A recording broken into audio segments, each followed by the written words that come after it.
لاہور میں press conference کرتی ہوتی ہیں 8 گھنٹے بعد جس وقت ہمارا احتجاج ہوتا ہے. ہم آہنی ہاتھوں سے نپٹیں گے. وہ سارے آہنی ہاتھ بھی, وہ ساریاں چڑیاں بھی, وہ ساریاں کراس کر کے وہ وہاں پہ پہنچ گیا, اور اس نے وہاں کھڑے ہو کے لوگوں کو یہ کہا کہ میرا وعدہ تھا عمران خان صاحب سے کہ میں یہاں پہنچوں گا, میں یہاں پہنچ گیا ہوں, اور یہی ہمارا وہ ڈیسٹینیشن تھی. اب آگے جیسے خان صاحب فیصلہ کریں. ٹھیک. اچھا, گنڈا پور صاحب نے کے پی اسمبلی میں خطاب کرتے ہوئے یہ بھی کہا کہ میں انتظار کروں گا کہ ملک کے لیے کوئی اچھا فیصلہ ہو. وہ اچھا فیصلہ کیا ہو سکتا ہے؟ اچھا فیصلہ تو دیکھیں فیصلہ تو یہ ہو سکتا تھا نا کہ اگر آپ اس کی ٹیریٹری پہ حملہ نہ کرتے اور اس کو کنسٹرینٹ نہ کرتے بائی لیگل لینگویج. جب آپ کسی کو کنسٹرینٹ کر لیتے ہیں تو دیٹ اماؤنٹس ٹو کڈنیپنگ. اور ان کو وہاں پہ, اور انہوں نے کہا کہ ڈسگریسفلی وہ ہیوملیٹ کرنا چاہتے تھے نا, جیسے عمران خان صاحب کو لوگوں کے جذبات ابھارنا چاہتے تھے. سی ایم کے پی کو یہاں پہ ہیوملیٹ کر کے گرفتار کرتے قتل و غارت کروانا چاہتے تھے. وہ تو اس نے احسان کیا ہے کہ اس نے اپنے آپ کو پروٹیکٹ کیا, اس نے اس سارے فساد سب کی جان چھڑائی. کا ڈیزائن ہی یہ تھا. آپ نے کبھی دیکھا ہے کہ رینجرز اور پولیس انٹر اور ایریل فائرنگ کرتی ہوئی جائے؟ تو میں یہ سمجھتا ہوں کہ وہ آئے, انہوں نے احتجاج رجسٹر کرایا. یہ جو لوگ کہتے تھے نا, یہی کئی اینکر کہتے تھے پی ٹی آئی ختم ہو گئی ہے, اسٹریٹ پاور نہیں ہے, ان کے پلے کچھ نہیں ہے, یہ احتجاج نہیں کر سکتے. ہم نے سب کے منہ بند کر دیے. ہم اس وقت اس ملک کی سب سے بڑی پاور ہے, جس کے پاس سب سے زیادہ اسٹریٹ پاور ہے, جس کے نوجوان, جس کے بچے, پڑھے لکھے لوگ گھنٹوں تک گیس برداشت کرتے ہیں. قائد کے حکم پہ جو جیل میں بیٹھا ہوا ہے, پھر احتجاج کرتے ہیں, پھر بپھرتے نہیں ہیں, انتشار نہیں پھیلاتے. آپ نے ویڈیو نہیں دیکھا کہ فوج کے جوان کھڑے ہوئے تھے اور کس طریقے سے ہمارا قافلہ آیا؟ آپ دیکھیں کہ کس ڈسپلن سے وہ ان کے درمیان سے گزر کے چلا گیا. کیا کسی نے ان کے ساتھ کوئی بدتمیزی کی؟ کیا کسی نے ان کو کنفرنٹ کیا؟ وہ بھی ہٹ گئے اور وہ بھی آرام سے گزر گئے.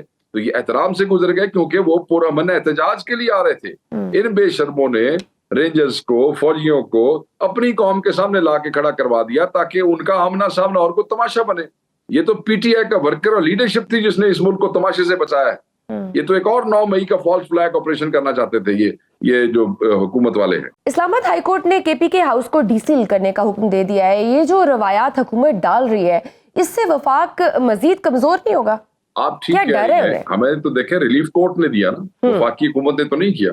کل اسلام آباد ہائی کورٹ نے دیا. کے اوپر پی ایچ اے چلی جاتی ہے پشاور میں, نقشے مانگتی ہے اور پشاور میں سیل کر دیتی ہے. ایف بی آر کو سیل کر دیتی ہے. فیڈرل لاجز جو پشاور میں ان کو سیل کر دیتی ہے. تو پھر ان کا منہ ہے وہاں جا کے بات کرنے کا کہ جی آپ ایسے نہ کریں ویسے نہ کریں. میں یہ سمجھتا ہوں ہمیں تو عدالت نے ریلیف دیا ہے. انہوں نے تو جو گندا اور غلیظ کام کیا ہے وہ تاریخ کے اندر رقم ہو گیا ہے, اور کہیں نہ کہیں پختونوں کے دلوں میں یہ خلش رہے گی کہ وفاق میں ان کی حکومت تھی, اور جن کی حکومت تھی انہوں نے کیا. اور آپ آج دیکھیں کہ پختونوں کی میزبانی آپ دیکھیں اور پی ٹی آئی کی میزبانی آپ دیکھیں. جس شخص نے ہم پہ جو ہے ٹیئر گیس برسائی, جس شخص نے ہمارے لوگوں پہ ربڑ بلٹس پلائی, آج جب ان کے شہر میں آیا ہے, دشمن ہے, مخالف ہے, دروازے پہ آیا ہے, تو ہم نے میزبانی کا حق ادا کیا ہے. ورنہ حق تو یہی بنتا تھا کہ اتھے جڑا ہے علی امین بھی جڑا ہے. قابل تحسین تھا بالکل. ایسے معاملات میں مل بیٹھنا چاہیے جہاں قومی سلامتی کی بات آئے. آئینی ترمیم کے حوالے سے آج کھلا دل کس نے دکھایا؟ قابل تحسین کھلا دل دکھایا یہی شخص ہے.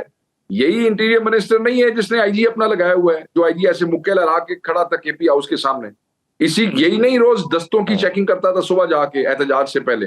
وہی انٹیریئر منسٹر ہے نا جو صبح دیکھتا تھا ہاں جی لائن اپ ٹھیک ہے کہ نہیں ہے ان کو احتجاج. آج وہ وہاں گیا تو آپ ان کا دیکھیں, ان کی میزبانی کے دشمن بھی گھر آیا تو اگلوں نے اس کے ساتھ کچھ نہیں کیا. ورنہ جو اس کے چیف منسٹر کے پی کے اوپر حملہ انہوں نے کیا تو اس کے پرچے وہ یہاں بھی دے سکتا تھا, وہ محسن نقوی پہ بھی پرچے دے سکتا تھا, وہ ان کو بھی پکڑ سکتا تھا. ایسی بات نہیں ہے. مگر کیونکہ یہ امن کے لیے ہے, پختونوں کے امن کے لیے ہے, جرگہ ہے اور جرگے کی روایتیں ہوتی ہے, ان روایتوں کے تحت پختونوں نے دشمن بھی گھر آیا, مخالف بھی آیا, تو ان کی بات سنی. بالکل صحیح. اچھا سر, آئینی ترمیم کے حوالے سے میں بات کرنا چاہوں گی. مسلم لیگ نون پیچھے ہے اور پیپلز پارٹی لیڈ کر رہی ہے. یہ آئینی ترمیم کا ایجنڈا پیپلز پارٹی کا ہے یا نون لیگ کا ہے؟ یہ دیکھیں جی, ایجنڈا نون لیگ کا ہے, پیپلز پارٹی کا ہے, جتنی جماعتیں ان کے ساتھ ہیں ان کا ہے.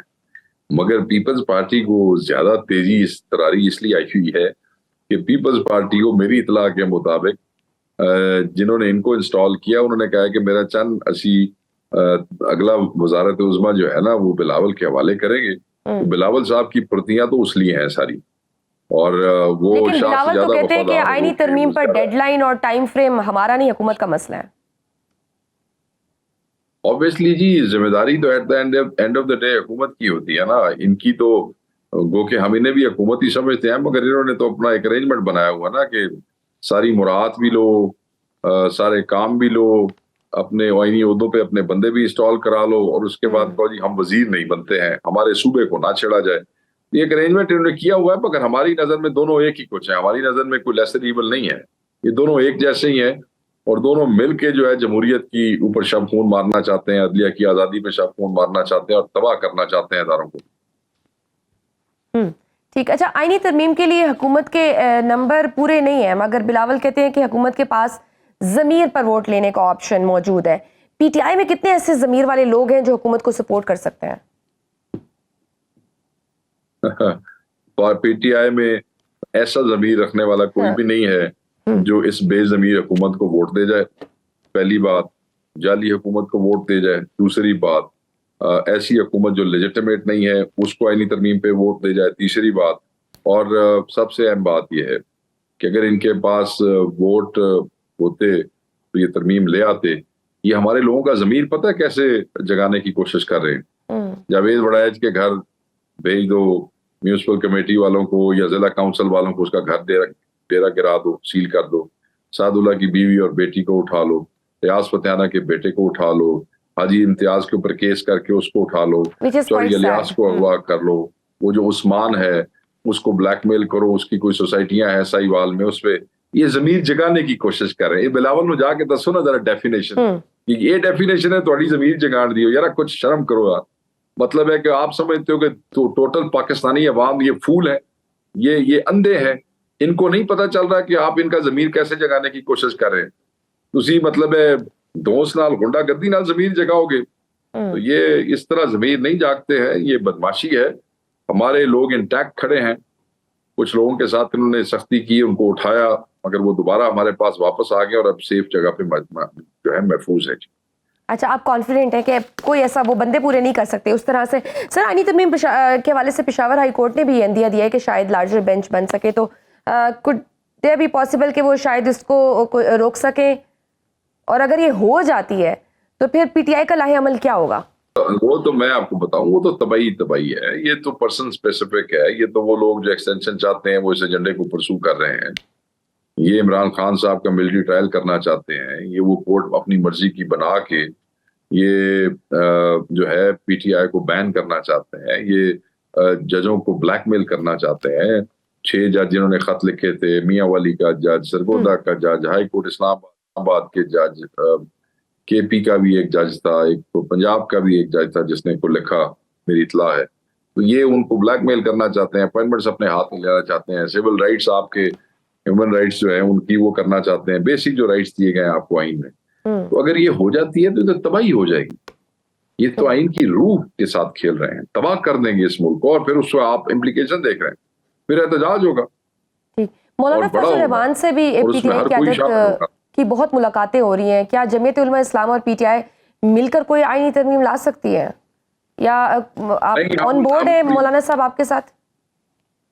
مولانا صاحب ہمارے ساتھ بڑے بالکل آن بورڈ ہیں. کل کی میٹنگ بڑی پروڈکٹیو میٹنگ تھی. اس میں جو بھی ڈیولپمنٹ ان کی باقی پارٹیوں کے ساتھ گفتگو کی, پارٹیوں نے انہوں نے ہمیں اس سے بھی آگاہ کیا, اور انہوں نے بڑی کلیئرٹی کے ساتھ کہا کہ وہ ہمارے ساتھ کھڑے ہیں. وہ ہم انہیں کنونس کر رہے ہیں, اور وہ کسی حد تک اس پہ قائل معلوم ہوتے ہیں کہ وہ جو کانسٹیٹیوشنل بینچ ہے, وہ کانسٹیٹیوشنل عدالت والا جو کام ہے نا, وہ فیڈرل عدالت والا ہوتا ہے. فراڈ ہے عمران خان کو ملٹری ٹرائل میں لے جانے کے لیے اور ہماری پارٹی کو بین کرنے کے لیے. آپ یہ دیکھیں کہ 60-70 ہزار ٹوٹل کیسز پینڈنگ ہیں, مجھے ذرائع نے بتایا وہاں پہ سپریم کورٹ میں. اس میں سے سارے 150 کیس ایسے ہیں پینڈنگ جو کانسٹیٹیوشنل نیچر کے ہیں, اور 20 کیس پینڈنگ ایسے ہیں جو سو موٹو کے. تو 160-170 جو کیسز ہیں, آپ 160-170 کیسز کے لیے نئی عدالت بنائیں گے؟ ریٹائرڈ جج ہائر کریں گے, ان کو آپ تنخواہیں دیں گے, ان کو آپ گاڑیاں دیں گے, اور ان کو آپ عدالتیں بنا کے دیں گے, ان کو آپ اختیارات دیں گے اس سپریم کورٹ کے اوپر جس میں سرونگ ججز بیٹھے ہوئے ہیں. مطلب آپ اس قوم کے ساتھ مذاق کرنا چاہتے ہیں, آپ آئین اور قانون کا مذاق اڑانا چاہتے ہیں, آپ عدلیہ کا تماشا بنانا چاہتے ہیں, آپ سپریم کورٹ کو ایک گلوریفائڈ سیشن کورٹ بنانا چاہتے ہیں. یہ کوئی مذاق ہے؟ تو میں نہیں سمجھتا کہ یہ ہوگا. میں یہ سمجھتا ہوں کہ مولانا بھی اب اس طرف شاید مائل ہو رہے ہیں. ٹھیک, اگر نہیں ہوتا سر, اور اگر جسٹس منصور علی شاہ چیف جسٹس بن جاتے ہیں تو اس صورت میں کیا واقعی الیکشن 2024 کا آڈٹ ہو سکتا ہے؟ کیونکہ میرے علم میں ایسی کوئی بات نہیں ہے. چور کی داڑھی میں تنکا, وہ جو جن وزیر صاحب نے یہ اسٹیٹمنٹ دی ہے وہ جانے, اور ان کی انٹرنل انٹریگز جو ہے وہ جانے. میں تو یہ سمجھتا ہوں کہ وہ سینئر موسٹ جج ہیں, he should be the chief justice as Imran Khan sahab has sad. تو باقی تو ہمیں اس کے علاوہ اگر کوئی کانسپیریسی ہے وہ ان کو پتا ہوگا, ہمیں نہیں پتا سر. بہت شکریہ سیکرٹری اطلاعات تحریک انصاف شیخ وقاص اکرم ہمارے ساتھ موجود تھے. ناظرین وقت پہ چھوٹی سی بریک کا, دیکھتے رہیے sinner round up. Sinner round up میں ایک بار پھر خوش آمدید. ناظرین, گزشتہ روز امریکی صدر جو بائیڈن اور اسرائیلی وزیر اعظم کے درمیان ٹیلی فونی گفتگو ہوئی, جس میں اسرائیل کی جانب سے ایران پر حملے کے منصوبے پر مشاورت کی گئی. 7 ہفتوں میں پہلی بار ہونے والی اس بات چیت سے متعلق وائٹ ہاؤس کی جانب سے جاری بیان میں کہا گیا ہے کہ امریکی صدر جو بائیڈن نے اسرائیلی وزیر اعظم نیتن یاہو پر زور دیا ہے کہ لبنان بالخصوص بیروت کے گنجان آباد علاقوں میں شہریوں کے تحفظ کو یقینی بنایا جائے. امریکی صدر کی جانب سے لبنانی اور اسرائیلی شہریوں کو محفوظ طریقے سے ان کے گھروں تک واپس بھیجنے کے لیے سفارتی اور مذاکراتی عمل کو بحال کرنے پر بھی زور دیا گیا ہے.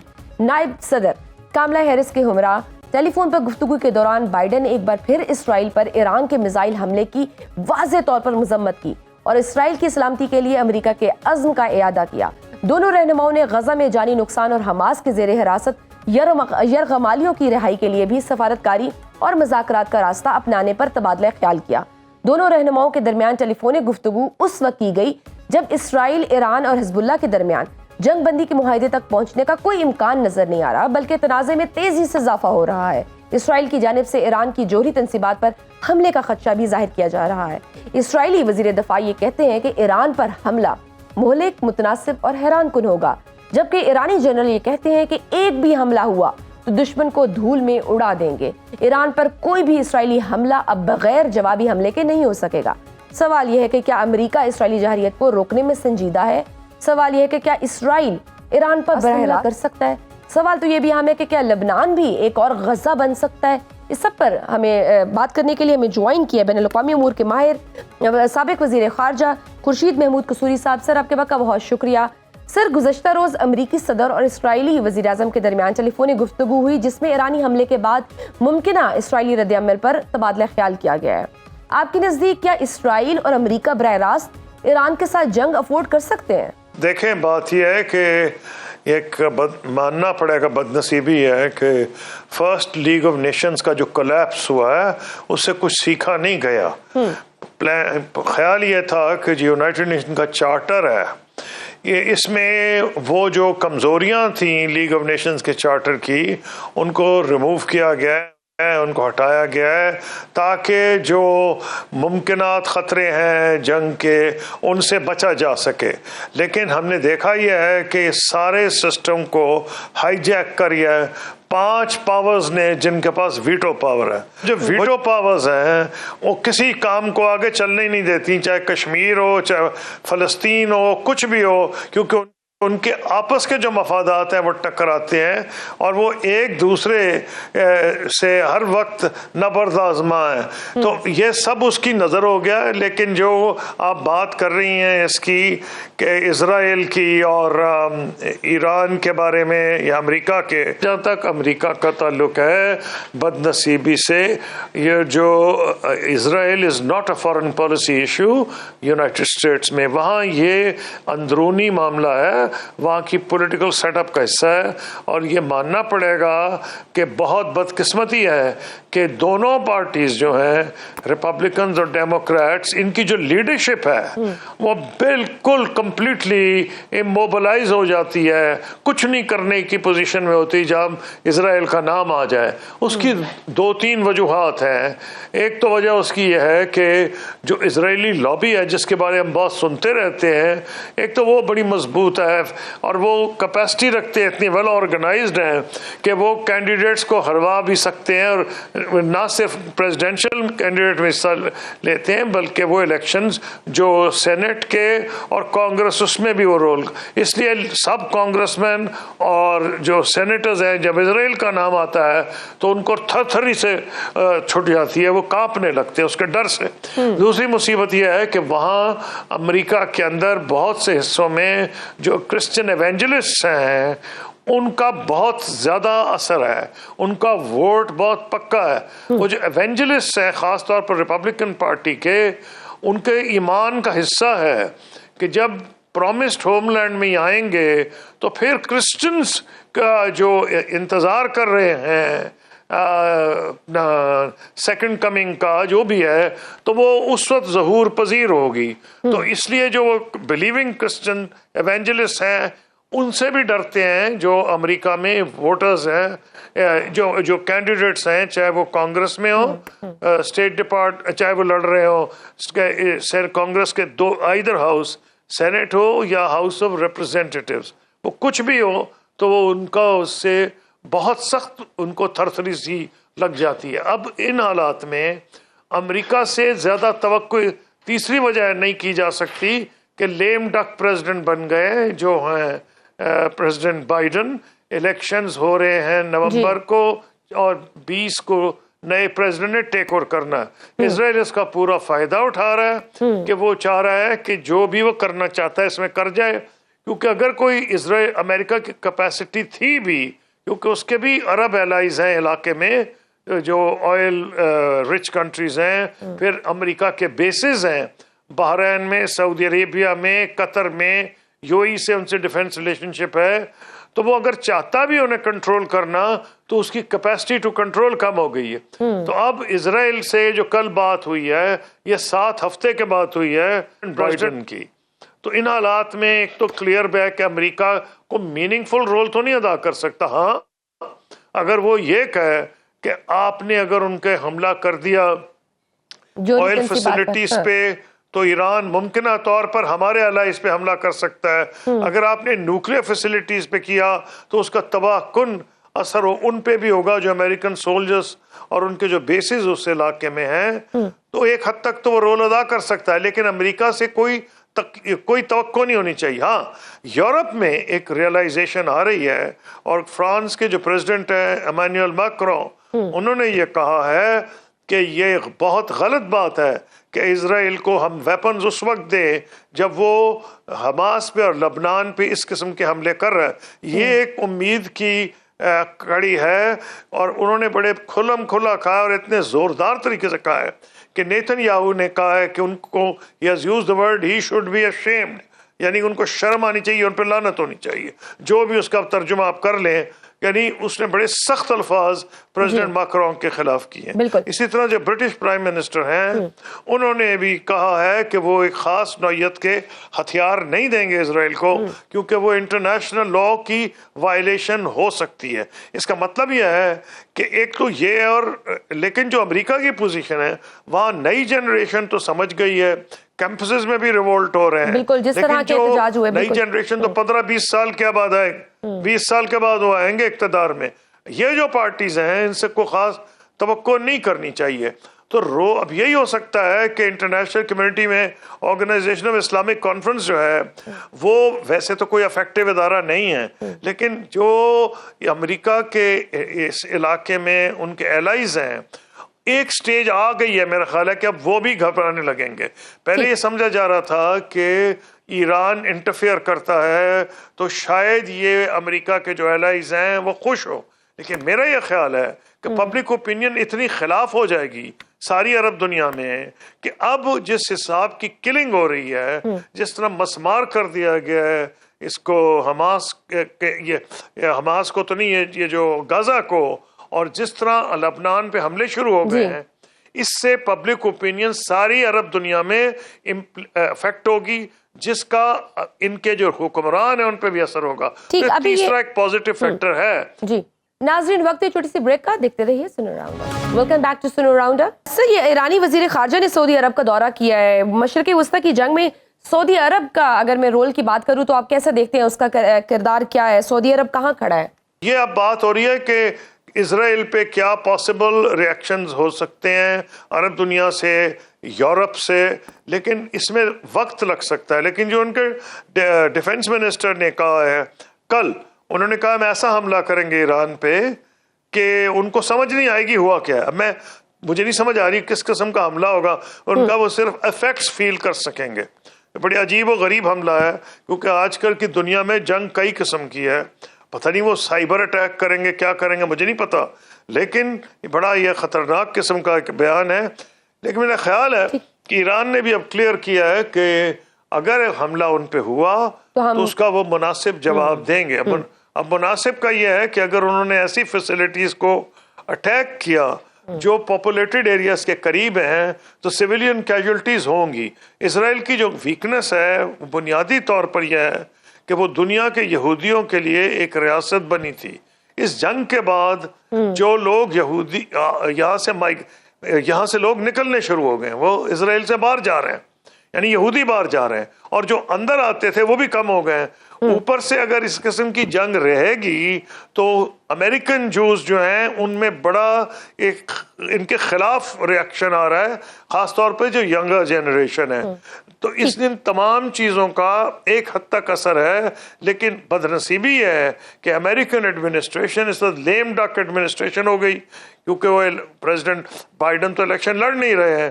اس لیے کل دونوں نے بات کی ہے، کاملا ہیرس نے بھی کی ہے اور بائیڈن نے بھی کی ہے بات چیت۔ ٹھیک سر، کیا حماس کی نسبت حزب اللہ اسرائیل کے لیے زیادہ خطرناک ثابت ہوا ہے؟ اس کی وجہ یہ ہے کہ حماس کو جو ایک سرپرائز اسرائیل نے دیا ہے، اور وہ بالکل ماننا پڑے گا، ان کو جو انٹیلیجنس وکٹری ہوئی ہے، یعنی ان کے اوپر وہ جا کے انہوں نے اپنے جاسوس گھسا دیے ہیں حماس میں، اس میں حزب اللہ میں، یہ ان کو بہت بڑا ایڈوانٹیج ہوا ہے، جس کی وجہ سے وہ جو ان کے پیجز یا جو واکی ٹاکیز ہے ایکسپلوڈ ہوئے ہیں، جس طرح انہوں نے ٹارگیٹڈ حملے لیڈرشپ کو کیا ہے، تو یہ ماننا پڑے گا کہ یہ بہت بڑی بدنصیبی ہے۔ لیکن جو گراؤنڈ پہ ہو رہا ہے اٹیک، اس کا بڑا زبردست مقابلہ حزب اللہ کر رہا ہے، اور ایران یہ جو اسرائیل کو خود ایڈمٹ کرنا پڑا کہ کافی اس کو ریزسٹنس ہے، اور کئی اسرائیلی فوجی مارے گئے ہیں وہاں۔ سر، ایران پاکستان کا ہمسایہ تو اگر اس خطے میں جنگ ہوئی تو اس کے پاکستان پر کیا اثرات مرتب ہوں گے؟ بہت برے ہوں گے۔ پہلی مسئلہ یہ ہے کہ پاکستان دنیا کا واحد ملک ہے کہ یہاں سنی اور شیعہ جی دونوں انٹیگریٹڈ ہے سوسائٹی میں، باوجود اس کے چھوٹے موٹے کوئی نہ کوئی ایشوز ہوتے رہتے ہیں۔ دوسرا، جو مجھے امید ہے کہ یہ نہیں ہوگا، کیونکہ پاکستان نے ثابت کیا ابھی تک کہ شیعہ سنی معاملے پہ وہ انہوں نے ایک کوہیژن ہے، ان کے درمیان ایک یگانگت ہے نیشنل ایشوز کے اوپر۔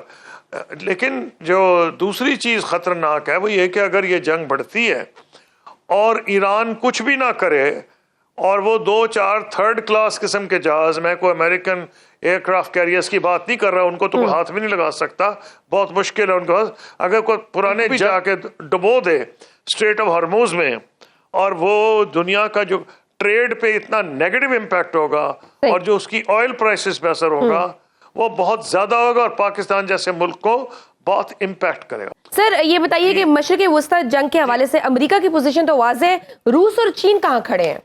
روس تو چاہے گا کہ امریکہ یہاں پھنسے، اور چائنا کو کوئی فائدہ نہیں کہ امریکہ آسانی سے نکل جائے، اور کیونکہ انہوں نے اس کے اوپر تائیوان کے معاملے پہ ان کو کنفرنٹ کیا ہے ساؤتھ چائنا سی میں، تو وہ اوپنلی تو نہیں کر رہے ہیں، لیکن میں بڑا حیران ہوں گا کہ اگر وہ ایکچولی ان کی کسی نہ کسی شکل میں مدد کرے، اور میرا خیال ہے کہ اگر کوئی بہت معاملہ بڑا تو پھر ان کو تھوڑا بہت اوپن بھی ہونا پڑے گا، تو اس کا ایک اثر ہو سکتا ہے۔ یہ ایک اور فیکٹر ہے جو اس وار کو وائڈننگ میں روکنے میں معاون ثابت ہو سکتا ہے۔ بہت شکریہ۔ بین الاقوامی امور کے ماہر سابق وزیر خارجہ خورشید محمود قصوری صاحب ہمارے ساتھ موجود تھے۔ ناظرین، آج کے پروگرام میں بس اتنا ہی، مجھے دیجیے اجازت، اللہ حافظ۔